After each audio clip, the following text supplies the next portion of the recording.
I'm Jack, Sam's brother, and we are here in our backyard where we also live with our other brother. And Sam wanted to give some advice about how to have an impact on the world. And since he couldn't interview himself, here I am. So, Sam, thank you. Thank you for taking the time. Yeah, my pleasure. So, to get started, I think one of the things that people talk a lot about is how to get things done once you're working on. But I know you spend a lot of time thinking about sort of what to work on. So, could you talk a little bit about how to pick what's important to work on? Yeah, I think you want to look for the intersection of what you're good at, what you enjoy, and where you can create value for the world. And in my experience, if you don't find something at the intersection of those three, it's hard to really have an impact. I think most people kind of just fall into what they work on. They don't give it much thought, and there is benefit to that. Sometimes you actually have to just try stuff to figure out what you like. But I really do think it is worth upfront thought about what you're going to spend most of your waking time doing. So I think it's really good when people think about what they're good at, what they like, and kind of how they can create value for the world. And sort of in addition to what people are working on, I know at Y Combinator you talk a lot about who people are working on things with. Yeah. How do you advise people to select sort of who they're working on things with? This is really hard. Finding your tribe, finding the sort of people that you end up working with on and off for the rest of your career is really hard. I think I'll tell you some things I've learned, and I will admit that I don't have a perfect answer to this yet. But I think one thing is you should be willing to move. For whatever you're doing, there tend to be pockets of it around the world where there are similar people that are doing great work in whatever field you care about. And it's really worth trying to go be near them. And so, we get criticized sometimes at YC for having people move to the Bay Area, but bringing people together that are interested in this similar thing of startups, I think has been really valuable for a lot of people. I think another thing that I have learned is that whenever I've helped people for no immediate benefit and with no intention of ever getting a benefit at all, time and again in my career, it has really later benefited me a lot. So I think you at some point often get to a point in your career where you're limited by how many good people you know, and how many of those you can work with or get to do things that together. And so just helping a lot of people and spending a lot of time with a lot of people has benefited me. Years after I've really helped someone for no reason, I get to invest in their startup and it goes on to be a huge success, or we're able to work on OpenAI together, any number of things.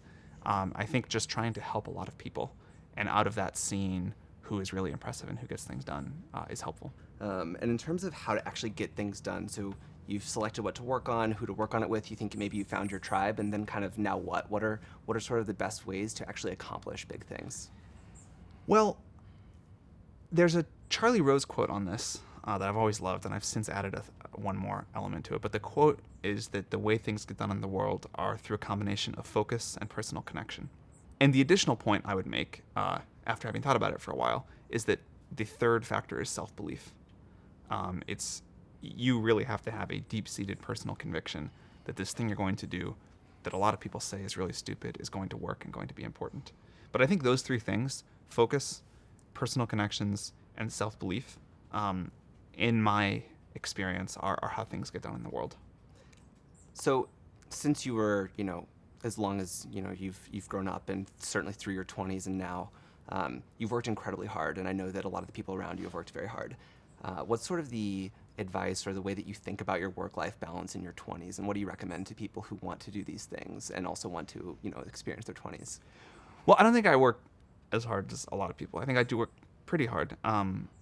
But I'd say it's really, I think it's compound interest is a good metaphor here. If you work really hard at the beginning of your career, and you get a little bit better at what you do every day, every week, every year, and you learn more and you meet more people and you just get more done, there's a compound effect. And it's far better to put that time in at the beginning of your career than at the end, because if you do it at the beginning, you get to benefit from it, for the rest of the time you work. So, one thing I always try to do is meet every person I had time for, go to everything I could, and just spend a little bit more time trying to learn and get better at what I do. And I think that is really valuable. The beginning of your career, I think in terms of setting the trajectory that the rest of your career follows, is the most valuable time. And so obviously you don't want to work all the time because your 20s are your 20s. But I do think you want to work harder than most people think you should. And I think that if you do that, you tend to benefit from it later. Life is super unfair. Sometimes you also just get unlucky. And so all you can do is kind of maximize chances there. But I do think that working hard early in your career to get the leverage and the compounding effects is underrated and one of the most valuable pieces of advice that I never got. And so going into that idea of these early years being particularly valuable and working very hard on things, how do you decide when you've worked on something long enough and it's time to call it quits, or when you've worked on it for 4 years and you're just about to have that breakthrough? How do you make that distinction? Yeah, this is really hard. Knowing when to quit and knowing when to give up on something there's no perfect answer to that. But it's really challenging to even get that approximately correct. I think most people give up on things way too early. So the mistake that most people make is they try something, it does not immediately work. You see this particularly in young entrepreneurs. It does not immediately work. After 7 weeks, they say, you know what, I tried this thing, it's just not meant to be, and I have too many other projects, and so they immediately give up. And you kind of, the satirical version of this is people that are 23 and have started 14 startups. Because they give up on everyone before it could ever possibly be successful.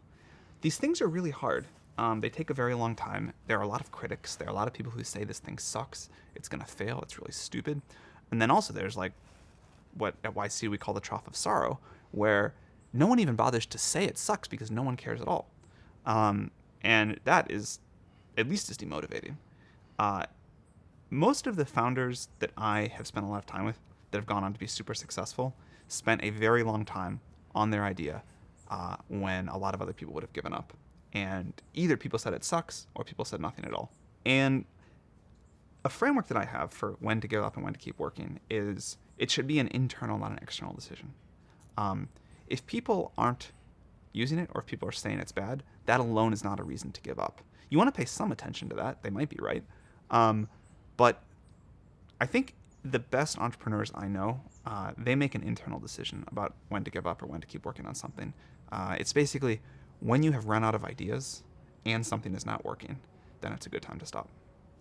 And so into this idea that you need a long time to do anything important, what's the source of motivation for people? Like, what should people be looking to find to be inspired or to keep going on these ideas for a long period of time? I think if you don't actually believe what you're doing is really important, if you don't derive satisfaction from what you're doing, then you will not be able to sustain all of the bad things that happen in the incredibly long period of time that the bad things happen over. And so the only motivation that I have seen work for people over a long period of time is enjoyment in what they're doing and an intense belief that it matters, and ideally liking the people that they go to work with every day. But I think the reasons that a lot of people, and by the way, it's totally cool when people start off saying, well, I want to make money or I want to be famous. I think a lot of people start that way and they don't like to admit it. But pretty quickly, or at least in the first few years, I think a lot of people find a deeper mission for why they do what they do. And that drives them then for the rest of the time they work. Have you noticed a change in what motivates you over the last, say, 10 or 12 years? Yeah, I mean, I think at this point, I am sort of only interested in things that I find sort of interesting and important. And early on, like a lot of other people, I think I was like, well, I want to make money. I want to, like be in the press or whatever else. And I wouldn't say that doesn't motivate me at all, but it's honestly not a big factor at this point. Yeah. I just sort of like, there's a set of things that I think are important, and I want to work on this. I think another point about motivation that people don't talk about enough is related to burnout. So I was told, and I thought for a long time, that you get burned out from working too hard. And at least in my own experience, what I found is that burnout actually comes from failing and things not working. Momentum is really energizing. The lack of momentum is super draining. And I find that I have infinite energy to work on things that I find interesting and that are working, and almost none to work on things that I either don't find interesting or aren't working. And so I think you see a lot of founders try something and fail and assume that they just can't work hard enough or don't have enough energy or passion or whatever. And that's actually not true. It's just that thing didn't work. And what you should do is shut that company down, go on vacation, and try again. And many people then find that, oh, actually, when I'm doing this thing that I like and that is working, I have a huge amount of energy and I can get a lot of stuff done. And so when you look at really successful people and say, how do they get all those things done? It's they have the benefit of momentum, and momentum is energizing. And the lack of momentum is really not energizing. Working on a lot of these problems that, you know, kind of inspire this type of motivation are sort of inherently riskier. And I know, you know, this is something that we've talked about a lot, Yeah. about sort of the concept of taking risk in a career being a repeated game. But how do you think about the idea of taking risks in your career, and how should people think about it maybe differently than they currently do? Well, yeah, I think people have terrible risk calculus in general. Even people who try to be really good about this are bad at it. The answer, I think, is almost always A, you're wrong about what is risky and what is not risky, and B, most people don't take enough risk, especially early in your career. Being young and unknown and poor, that is actually a great gift in terms of the amount of risk you can take. And I think people don't capitalize on that enough. I think what risk actually looks like is not doing something that you will then spend the rest of your life regretting. And there's a quote, you know, people regret way more the things they didn't do than things that they did do. So if you really believe in something, if there's an idea that you're super passionate about, you know, and you take a calculated risk to start a company, realizing you may forgo a couple of years of steady income at another job, and whatever else, and, you know, maybe people call you a failure or whatever, that's a great risk to take. And if you don't take that risk, I think you have a very high chance that you end up regretting that. I think the wrong kind of risk to take is where people don't actually do things or don't commit to something because they don't want to fail, and they overrate the risk of failure and the reputation damage or embarrassment or whatever. I think one really important thing to strive for in your career is to be a doer, not a talker. And the reason that people don't do stuff, one is it's hard, and two is it's risky.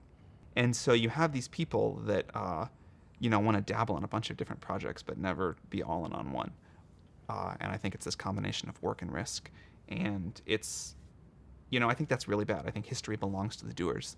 And I think you should take a risk, actually do something. Don't just sit around and talk and organize and bring together groups and go to thought leadership conferences and whatever it is these people spend their time on other than actually building something. And just take the risk of committing to what you have conviction on. Yeah, and I think people also seem to have sort of the fear of being told no a lot and not asking for what they want. I'm sure that's something that you've encountered with people. Yeah. This was one of the other things I learned that I wish I had gotten advice on early in my career, is ask for what you want. You will get told no a lot, but sometimes it will work. And I think you see a lot of entrepreneurs shoot themselves in the foot because they don't ask that person to quit their job and come join them. They don't ask this big company to do a deal with them. And they're just not aggressive enough. And I think being willing to ask for what you want and be somewhat aggressive are really important characteristics of being an entrepreneur. People don't want to fail. They don't want to be told no. They don't want to end up in some crisis. Another thing that I learned, and I won't even say I wish someone told me this one because I don't think it's a lesson anyone can teach you. You have to just live through it, is that each crisis gets less scary than the one before it. You're running a company now. I hope you've noticed this by now. There are a lot of things that really go wrong, and they feel like company-killing events, and they feel like there's no way you're going to survive because the crises are really bad.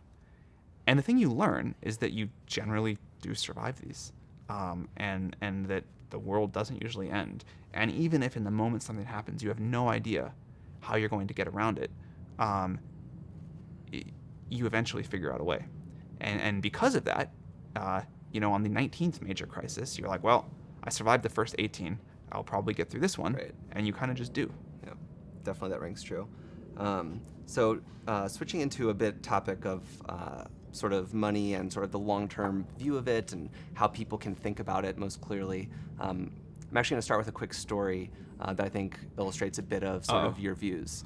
And this is from when we were very young, and our grandma gave us each some stock Oh, this is a good story. in a company. All right, you can tell this one. Okay. So she gave us each some stock in a company that she thought we would like.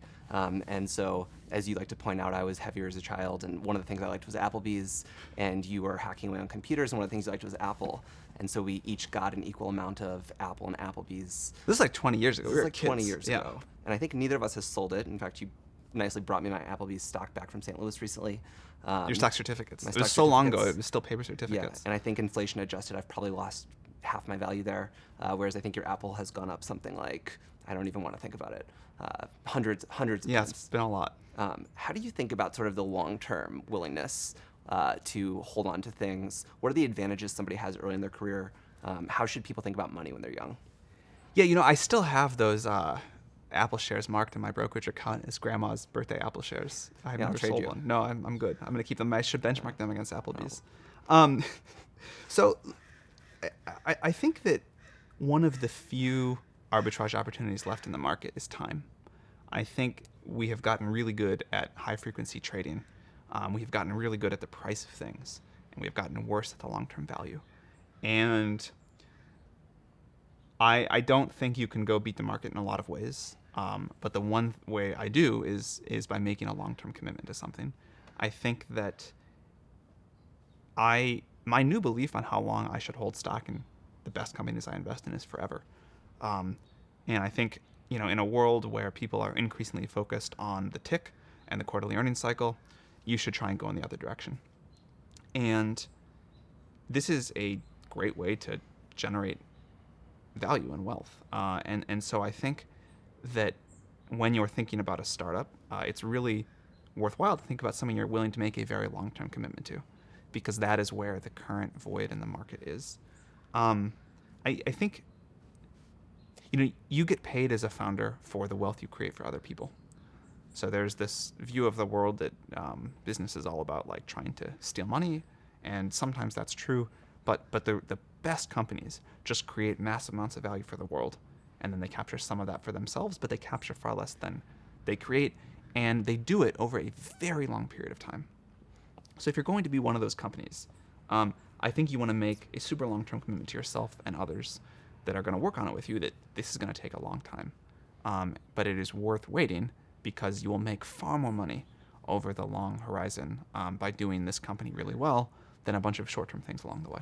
So how much do you think people should have strong opinions about things versus putting something into the world, iterating, and sort of finding out whatever works and going with that? I think you want a combination of those two things. You want to have a strong opinion and then be flexible about the details. So the thing I don't think works that often are the startups on their 11th pivot that are totally unrelated. But I put a big difference between refinement and pivoting. So when you start with a strong belief, we should have a social graph and an online directory. Facebook has stayed pretty similar to that, although the product itself has changed a lot along the way. And I think that's really good. That is a strong idea with flexibility in the implementation. And I think that's much better than we're just going to keep trying random ideas because we want to have a startup. I think strong opinions about the future are really important. And I think one of the things that I have noticed among the most interesting, the most successful people that I spend time with is that they have strong opinions, strongly held about the future. They are willing to be convinced with new data that they are wrong, but the bar for that is fairly high. And this idea that the future is fundamentally unknowable, I've never liked. Actually, I remember pretty clearly this time where I was sort of like spouting advice someone else had given me in high school or college about how you need to diversify in investing because the world is unknown and unknowable. And so all you can do is have the most balanced possible portfolio. And I remember that I was saying that out loud. Someone else had said it to me, probably grandma. And I realized that I really didn't agree with that at all because I had strong opinions. And then I knew that there were some companies whose stock I'd rather own than others. And I knew that I would rather own stock than own bonds because I thought technology was going to be worth a lot more. I have different ideas today about the next 10 or 20 years, but I think it's good. It's not only okay, it's good to have strong ideas about the future. And it is okay to not be super diversified in your investment portfolio or your career or your life. And then the final question is, if you could leave young people who want to have a big impact with one or two pieces of advice, what would you tell them? Well, I don't want to give people a specific field to go work on, because I think the whole idea is that people need to figure out themselves what they believe in and what they think and what they believe is high impact to work on for the future. So what I will say instead is it is really important to actually think hard about where you think you can make the biggest contribution that you're good at and the world needs and that you enjoy, and then go meet people to work with, go learn as much about that field as you can, and then have the courage of your convictions to actually take a risk and focus on it and go do something there, and that it's okay if you fail, and if you do fail, you'll not be in much different of a place than you are today, and you can go try the next thing. But it's I think really important to be willing to go take a risk and make some amount of sacrifice to be able to try to impact the world in some way that you really care about. And I think the sooner you get to work on that, the better you'll be. Awesome. All right, well, Sam, thanks very much. Thank you, Jack.